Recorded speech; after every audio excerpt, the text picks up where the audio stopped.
تو دوست احباب شکوے کرتے ہیں جی ہمارے کام پورے نہیں ہوتے، اٹک جاتے ہیں، اور پھر وہ کسی کے پاس جاتے ہیں، عملیات والوں کے پاس، تو ان کا تو چونکہ کاروبار ہے، انہوں نے پیسے کمانے ہوتے ہیں، تو وہ سمپل جواب دیتے ہیں جی کسی نے لگتا ہے تمہارا رزق باندھ دیا ہے، کسی نے تمہارا رشتہ باندھ دیا ہے، اور ہم اس کو بلیو کر لیتے ہیں۔ بھئی اللہ کسی کو دینا چاہے تو کون اس کو باندھ سکتا ہے؟ کیوں کسی کو چھوٹا خدا بناتے ہو؟ کوئی کسی کا رزق نہیں باندھ سکتا، کوئی کسی کا رشتہ نہیں باندھ سکتا، ہمارا ایک ہی خدا ہے، اس کے کام کو کوئی روک ہی نہیں سکتا۔ خواہ مخواہ اپنا عقیدہ بھی خراب اور اپنا عمل بھی خراب۔ سیدھی بات ہے کہ نبی علیہ الصلوۃ والسلام نے جو باتیں سکھائیں ان کو کریں، خود بخود عملیات سے جان چھوٹ جائے گی۔ چنانچہ عورتیں اکثر پوچھتی ہیں جی کہ میرا رشتہ اچھا ہو جائے، بیٹے کو جاب مل جائے، بہو کا ویزا رکا ہوا ہے، فلاں کام اٹکا ہوا ہے۔ تو بھئی اٹکے ہوئے کاموں کے لیے عمل نبی علیہ السلام کے مبارک زبان سے ابو داؤد شریف کی روایت ہے۔ نبی علیہ السلام نے فرمایا جو مومن صبح و شام 7 مرتبہ اس دعا کو پڑھے گا، اللہ تعالیٰ اس کے ہر ادھورے کام کو پورا فرما دے گا۔ اور وہ کیا ہے؟ حسبی اللہ لا الہ الا ہو علیہ توکلت وہو رب العرش العظیم۔ بعض لوگوں کو رزق کی تنگی کے بڑے شکوے ہوتے ہیں، اور ان کے دل پہ فاقے کا خوف رہتا ہے، ڈر رہتا ہے،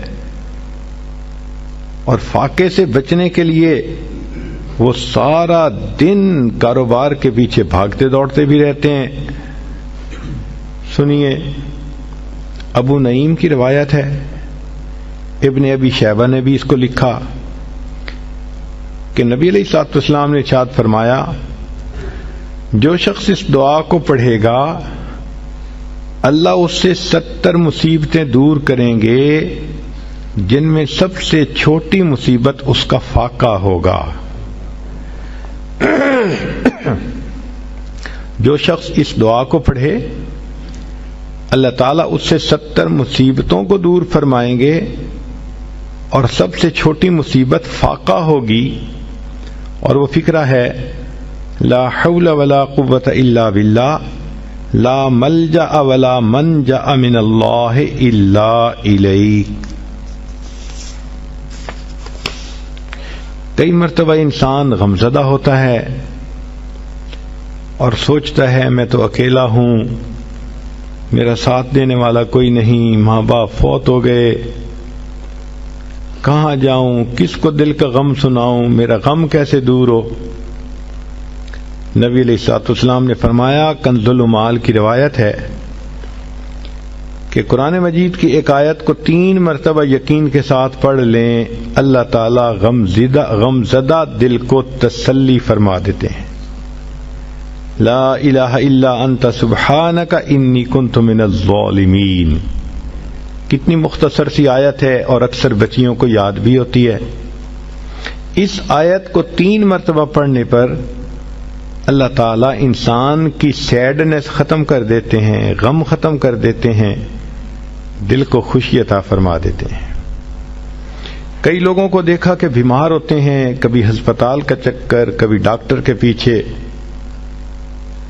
تو نبی علیہ الصلوۃ والسلام نے ایک حدیث پاک میں فرمایا، اس حدیث کو مسند احمد نے روایت کیا اور طبرانی نے روایت کیا کہ جو شخص فجر کے بعد 3 مرتبہ یہ دعا پڑھ لے اللہ 4 مرضوں سے اس کو نجات عطا فرما دیتے ہیں۔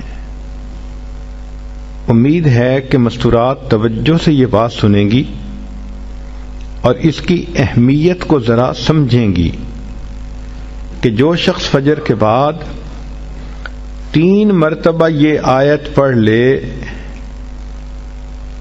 تو اللہ تعالیٰ اس کو 4 بڑے بڑے مرضوں سے بچائیں گے۔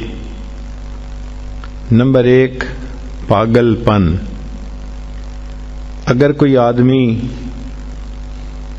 مینٹلی ان بیلنسڈ ہو، ریٹارڈڈ ہو،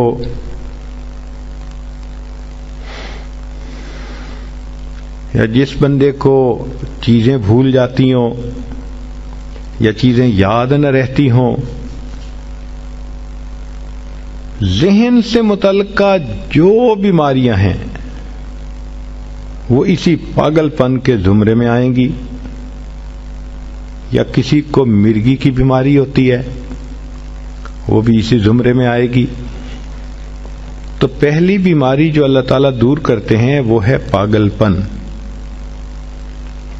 اور دوسری بیماری کوڑ پن. کوڑ پن کہتے ہیں چہرہ بدصورت ہو جانا. یہ بھی ہو سکتا ہے کہ برس کی بیماری ہو جائے، جیسے بعض عورتوں کو جلد بالکل سفید ہو جاتی ہے اور عجیب بدنما چہرہ ہو جاتا ہے، یا کئی مرتبہ جسم پہ تل اتنے نکل آتے ہیں، دانے اتنے نکل آتے ہیں کہ چہرہ بدنما ہو جاتا ہے، یا چہرے پر داغ پڑ جاتے ہیں کالے رنگ کے. تو چہرے پہ داغ پڑیں، چہرے پہ دانے بنیں، یا چہرے پہ برس کے نشان پڑیں، کوئی بھی چیز ہوگی وہ اسی کوڑ پن کے زمرے میں شامل ہوگی جس سے کہ چہرہ انسان کا بدصورت ہوتا ہو. یہ بیماری بھی اللہ دور فرما دیں گے.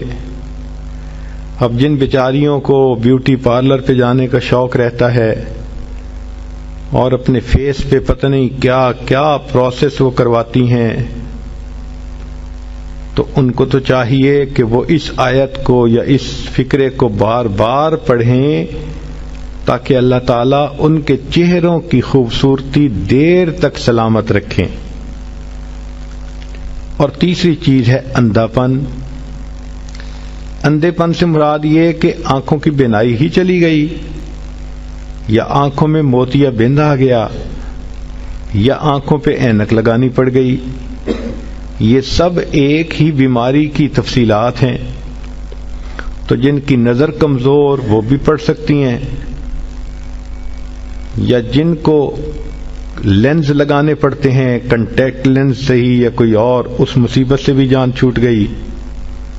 اور جن کی بینائی چلی گئی اللہ ان کے لیے بھی آسانیاں فرما دیتے ہیں.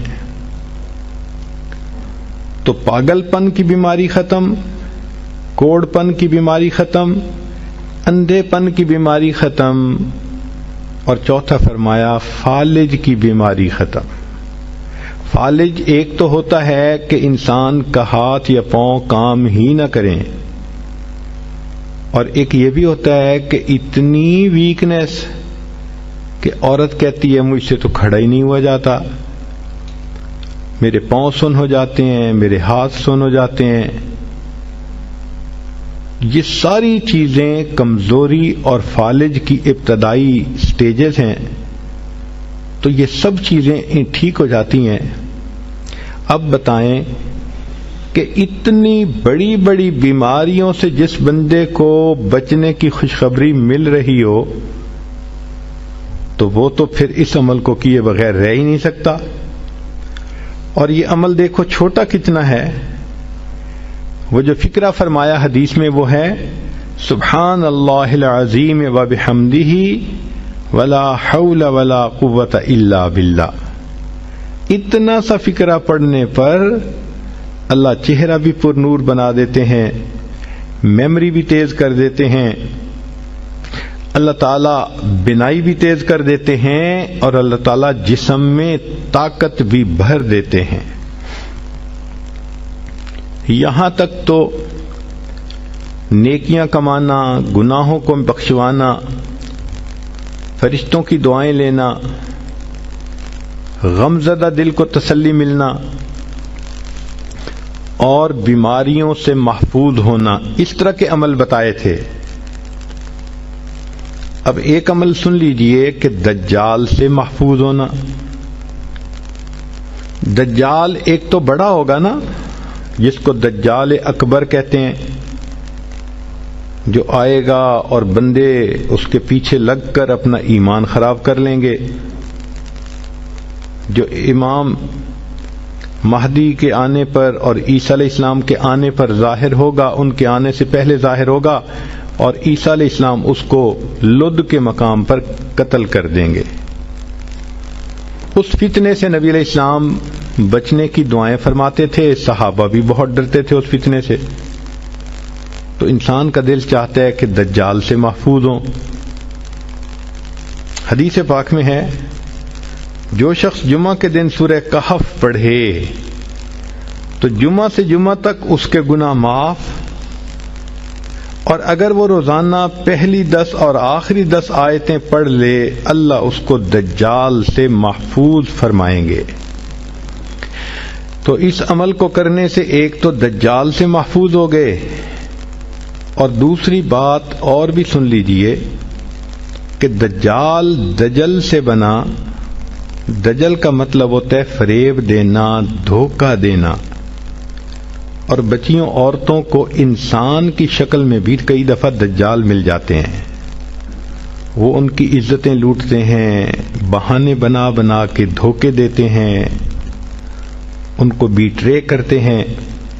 تو اس عمل کے کرنے سے عورت بچی ایسے دجالوں سے بھی محفوظ رہے گی.